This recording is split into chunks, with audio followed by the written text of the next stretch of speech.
cette fois-ci, c'est pas tant les réticences américaines qui posent problème, mais ce qui semble, en tout cas jusqu'ici, et ça c'est le côté saoudien qui le dit, c'est que aujourd'hui c'est l'Arabie saoudite qui joue un peu le faiseur du roi, puisque en ayant cette carte entre les mains, on rediscute aussi du soutien par rapport à l'Arabie saoudite dans la guerre contre le Yémen.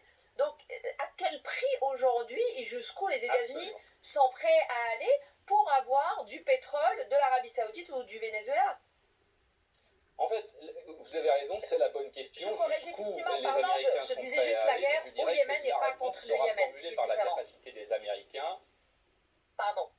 Allez-y, La Mathieu. réponse sera formulée par la capacité des Américains à maintenir cette forme d'union sacrée qui s'est quand même nouée autour de Joe Biden au cours des dernières semaines et particulièrement depuis le déclenchement de la guerre en Ukraine.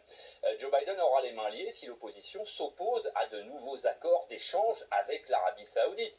Il y a un passif extrêmement lourd avec l'Arabie saoudite. Rappelez-vous, alors évidemment, les Trumpistes, qui sont, rappelons-le, qui restent majoritaires dans l'opposition, poussent dans cette direction.